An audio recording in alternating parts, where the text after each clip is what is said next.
Agora vamos começar nossa viagem por uma região da França famosa pela sua culinária, o Périgord.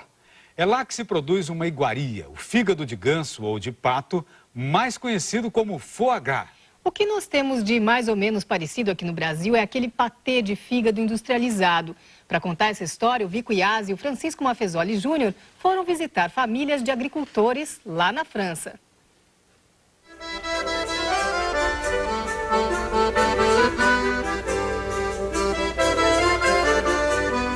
Quem vive no sudoeste da França não pode reclamar da paisagem. Entre lavouras de girassol, de milho, criações de gado e de pequenos animais, surgem escarpas, cidades antigas, casas e igrejas de pedra, castelos.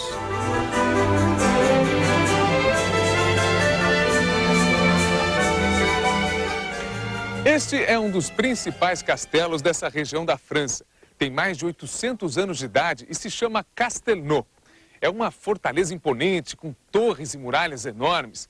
E como grande parte dos castelos da Europa, foi construído num lugar alto, protegido dos inimigos.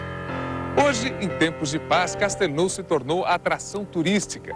É um dos marcos da história e da paisagem rural do Périgord. Estamos no departamento da Dordogne, que ocupa 9.000 quilômetros quadrados do sudoeste francês. Uma área equivalente a menos da metade de Sergipe, o menor estado do Brasil. A região vive basicamente da agricultura e do turismo e também abriga relíquias do passado pré-histórico do homem. Marcas desse período resistiram ao tempo nas centenas de grutas e cavernas da região. São pinturas rupestres como estas, feitas 15.000 anos antes de Cristo, na gruta de Lascaux, uma das mais famosas do mundo. Esta é a cidade mais conhecida e visitada do Périgord, Sarlat-la-Canéda, que todo mundo só chama de Sarlat. O coração da cidade foi quase todo construído na Idade Média, entre os séculos 13 e 15. Em dia de feira, 2 vezes por semana, a praça se transforma em vitrine da produção rural da região. Tem banca de legumes, uma grande variedade de queijos, linguiças e outros embutidos, ervas e temperos coloridos. Martine Lomon vende verduras, legumes e nozes, produtos típicos da região. Sou eu mesma que produzo tudo isso, até as nozes. Não compro nada de fora. Mas a grande vedete da feira é mesmo o foie gras, produzido pelos criadores de pato ou de ganso da região. Foie, em francês, quer dizer fígado, gras, gordo. Foie gras, fígado gordo. Aqui na França, o nome foie gras está ligado a uma série de produtos. Nas barraquinhas aqui da feira dá para ter uma ideia dessa diversidade, olha só. Esse aqui é o fígado fresco do animal. Tem o de pato e o de ganso, que é um pouco maior. Outro produto nobre é o fígado inteiro em conserva, olha que beleza. E tem ainda uma série de pastas e patês, normalmente usados nas entradas de refeição para comer com um pedaço de pão, com uma torrada, tem gente que serve com salada. São os produtos mais conhecidos no Brasil. Exemplo, patê de foie gras misturado com carne de porco, misturado com carne de pato e outro típico aqui da região, patê de foie gras com a trufa negra do Périgord, que é um fungo típico daqui. O quilo da trufa negra chega a custar quase R$3.000 para o consumidor. Ao lado do foie gras é o que se pode chamar de iguaria da região. Christian Leymarie também vende na feira o foie gras que ele fabrica no sítio. Praticamente tudo que você encontra aqui na feira é de origem artesanal do Périgord, uma região que muita gente chama de França profunda, porque aqui é um dos berços da nossa gastronomia. A feira é mais que um ponto de venda, é um lugar de encontro e de trocas com os clientes. Mas antes de mostrar como se produz esse requinte da cozinha francesa, vamos conhecer um vinho local. Afinal, na França, quando o assunto é comida, vinho não pode faltar. Um dos principais símbolos dessa região do Périgord é o castelo de Montbazillac, que fica cercado pelos vinhedos. Construído no século XVI, ele tem ao mesmo tempo características de fortaleza militar e de palácio luxuoso. Por fora, torres, muralhas. Por dentro, leveza e sofisticação. Esse era o quarto do antigo senhor do castelo, com cama e tudo. Na sala principal, destaque para o forro de madeira original, que tem quase 500 anos. Um certo tipo de vinho da região ganhou o nome de Montbazillac. Ele é branco, adocicado e recomendado pelo povo do Périgord como acompanhamento ideal do foie gras. Um dos principais serviços do verão, antes da colheita, é retirar as brotações que surgem na base da videira, sugando a energia da planta. Para David Fourtou, produzir vinho é tradição e paixão. Filho, neto, bisneto de viticultores, ele cuida pessoalmente da fazenda de 35 hectares, que fica a poucos quilômetros do castelo. Aqui, Davi produz vários tipos de vinho, inclusive o Montbazillac. A maior parte do serviço é manual. O importante para nós é que aqui pertinho passa o rio Dordogne. No começo do outono, época da colheita, forma-se uma névoa pela manhã, criando o ambiente ideal para o desenvolvimento de um tipo de fungo que suga o líquido das uvas. Elas se ressecam como uma uva passa e o açúcar se concentra. É por isso que o Montbazillac se torna um vinho adocicado. Então, esse fungo é essencial. É obrigatória a presença desse fungo para produzir o Montbazillac. Davi nos convida para conhecer a cave de envelhecimento do vinho. O ambiente é úmido e fresco, com temperatura em torno de 13 graus e pouca variação ao longo do ano. Para ficar no ponto, o Montbazillac passa 20 meses no tonel de carvalho. Aspirando numa pipeta, Davi puxa o vinho e serve 2 taças. Veja que colorido brilhante, dourado. Avec plaisir. Então ele está me convidando aqui para provar. Santé? Santé. Saúde. Saúde.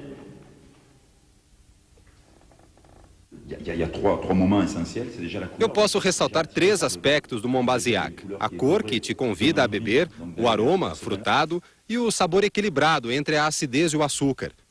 É um vinho licoroso sem ser pesado. É um ótimo vinho de aperitivo para acompanhar o foie gras ou para a sobremesa.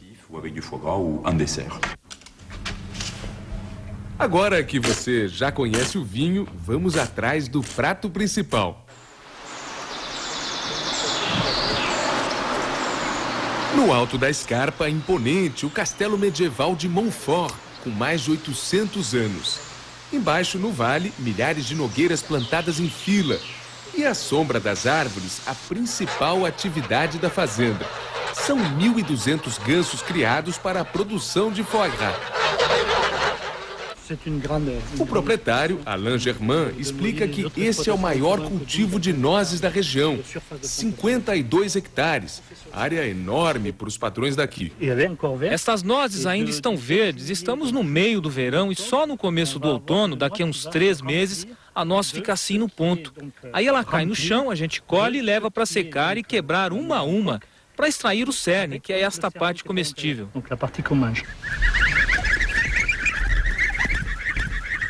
O consórcio Nogueira com ganso, típico do Périgord, começa logo nas primeiras semanas das aves. É um ótimo casamento entre a produção de nozes e de foie gras, porque as nogueiras servem de sombra quando faz muito calor. E os gansos, por sua vez, fazem bem para as nogueiras porque controlam o crescimento do mato, evitando concorrência em termos de água e nutrientes.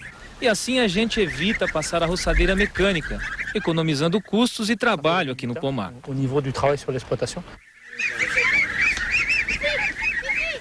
Criações como esta da família Germain têm longa tradição.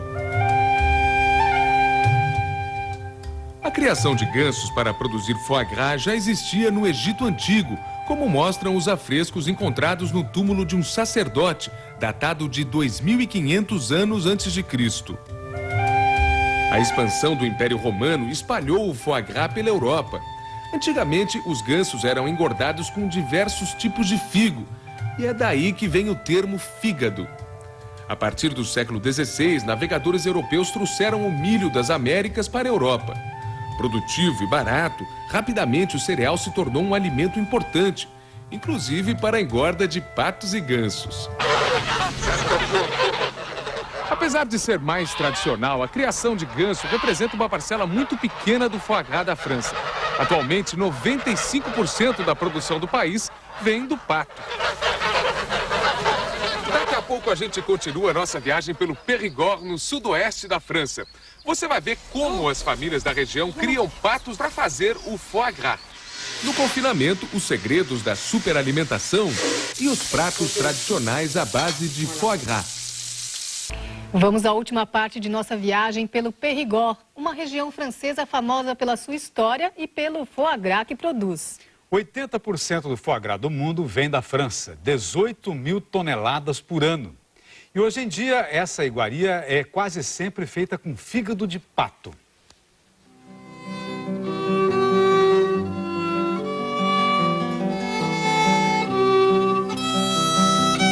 Para conhecer como é feito o foie gras de pato, nós visitamos uma das mais antigas fazendas do Périgord.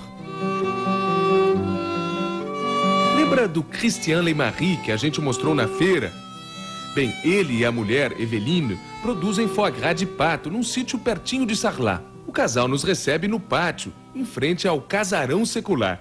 A família Leymarie. A sua família vive aqui desde quando?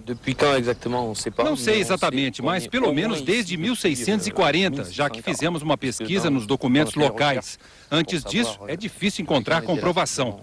Por isso, posso dizer que sou pelo menos a 17ª geração da mesma família vivendo na mesma casa. E vocês têm quantos filhos? J'ai 3 enfants. 3 filhos, 2 meninos e uma menina. Mas só o mais jovem se interessa em continuar no sítio. Os outros 2, um rapaz e uma moça, já trabalham fora. E patos, quantos vocês têm? É difícil saber, mas se você quiser, podemos contá-los.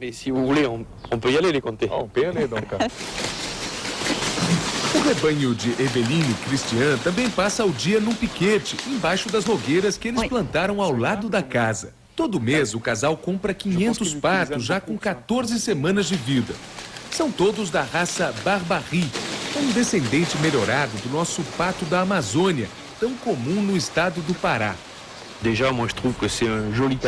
O pato de Barbarie é uma ave bonita, muito calma, com boa quantidade de carne. Comparado com outros patos, ele é bem carnudo e cresce muito rapidamente.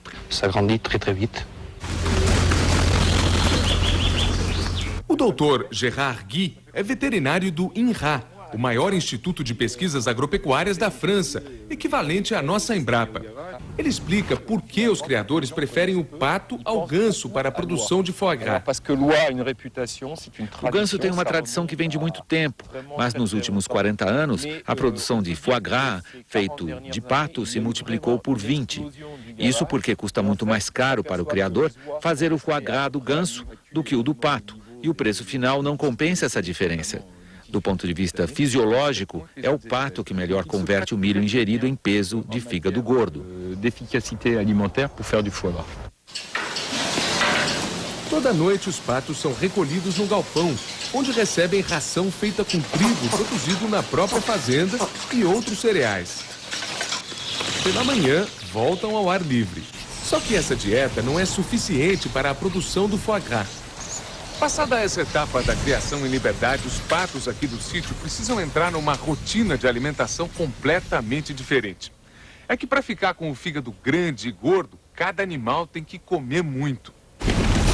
Por isso, toda semana, uma parte das aves com cerca de 4 meses é transferida dos piquetes abertos para o lugar da ceva final, da superalimentação. No ambiente fechado, protegido, ocorre a etapa mais importante da engorda. Durante 15 dias, os patos contam com água à vontade e recebem 2 doses diárias de comida. Comida na boca, goela abaixo, até encher o papo.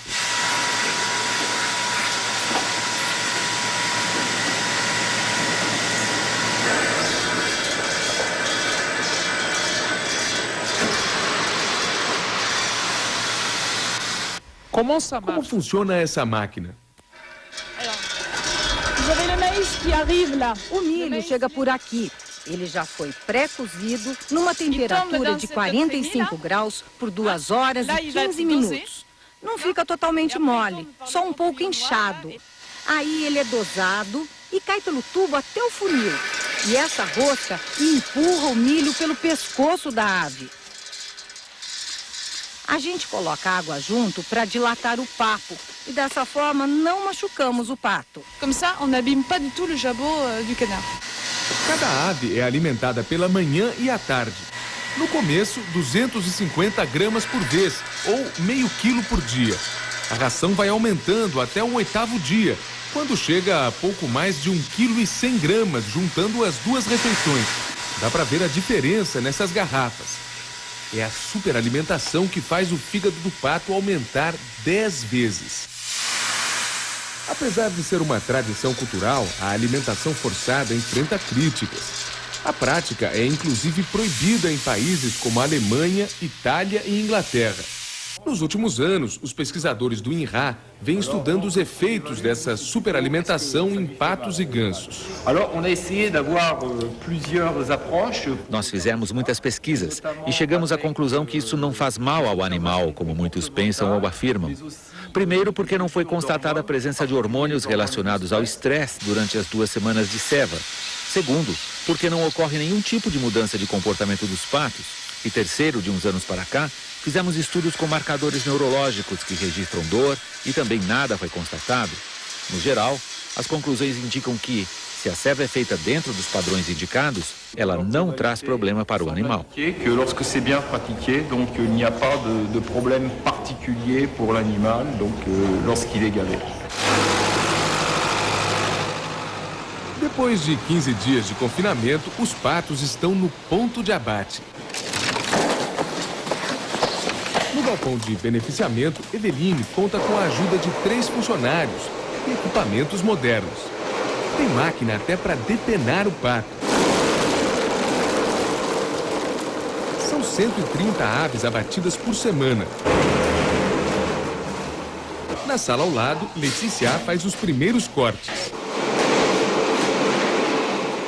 Cada pato vai ser dividido em dezenas de peças. A ideia é não perder nada do animal.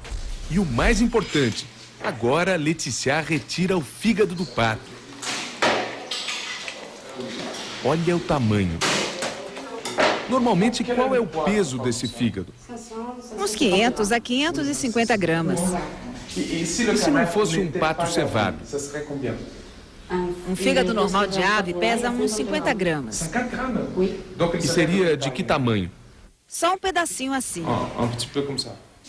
O fígado do pato, chamado foie gras, pode ser usado no preparo de pastas, patês e outros produtos.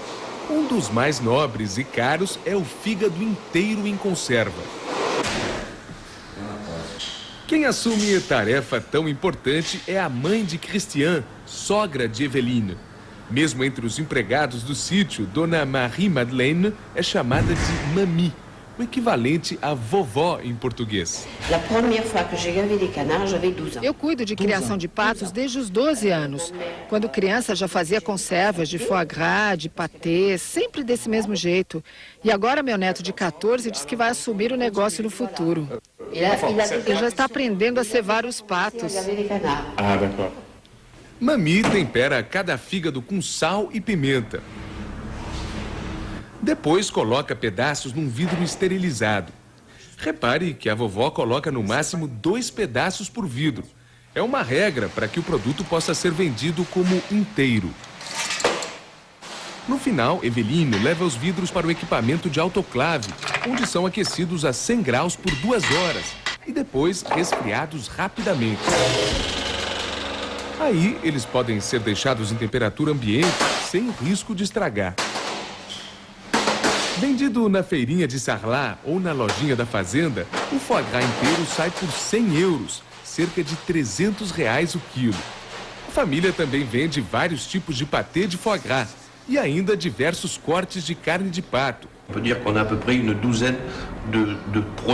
Nós podemos dizer que temos uns 12 tipos de produtos, mas se contarmos os diferentes pesos ou embalagens, chegamos a 77. Nosso volume financeiro é de mais ou menos 400 mil euros por ano.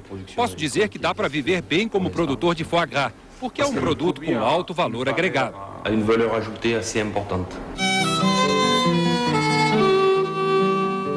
E para conhecer o sabor do foie gras, nós visitamos outra produtora. Christiane Lebon e a família vivem da agricultura e nos últimos anos resolveram apostar também no turismo. A bela casa do sítio virou restaurante e pousada rural, um tipo de atividade cada vez mais comum na França. E a agricultora se transformou em cozinheira.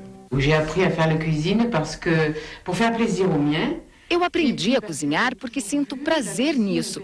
E também porque sempre vi minha avó e minha mãe cozinhando. Aí tomei gosto.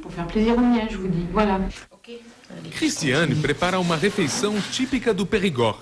Salada com presunto de pato e foie gras, temperada com azeite de nozes. E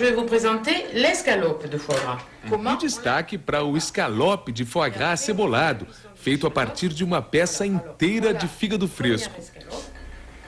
Ela corta os bifes, tempera com sal e pimenta. Depois, na frigideira, vai dourando o escalope de um lado e de outro. E acrescenta as cebolas já douradas. Em pouco tempo, está servida a mesa do Périgord. Bom, além de estar bonita e colorida, a mesa está com um perfume delicioso. E tudo isso acompanhado pelo vinho de Montbazillac. Tout ça, ça a l'air délicieux, hein? Eh bien, ça a l'air, mais maintenant on va goûter alors. Bom, ela está nos convidando aqui para experimentar. Pois é, repórter do Globo Rural tem que fazer alguns sacrifícios. Começando pelo pãozinho com foie gras e trufas. Vamos aqui cortar. Agora é a vez do escalope de foie gras acebolado. É completamente diferente do foie gras que a gente come na entrada, assim, com um pedaço de pão acebolado. Fantástico. Bom, é? Fantástico. On mange pas un sandwich ici. Aqui a gente não gosta de comer sanduíche, de comer rápido. O bom é sentar à mesa. Tem que haver uma hora para parar, comer e comer bem. Voilà, on mange bien. Quelle est l'importance de cette préservation par rapport... E qual a importância de preservar essa cultura? Mais moi je trouve que c'est l'origine d'un pays. Eu acho que essa é a origem de um país. É preciso manter as tradições, especialmente as culinárias, para conservar nossa identidade, nossa autenticidade. C'est pour garder notre authenticité. Cozinheira, agricultora e até um pouco filósofa, Christiane nos deixa então essa mensagem final. É preservando o que há de mais regional que uma cultura resiste ao tempo e ganha o mundo.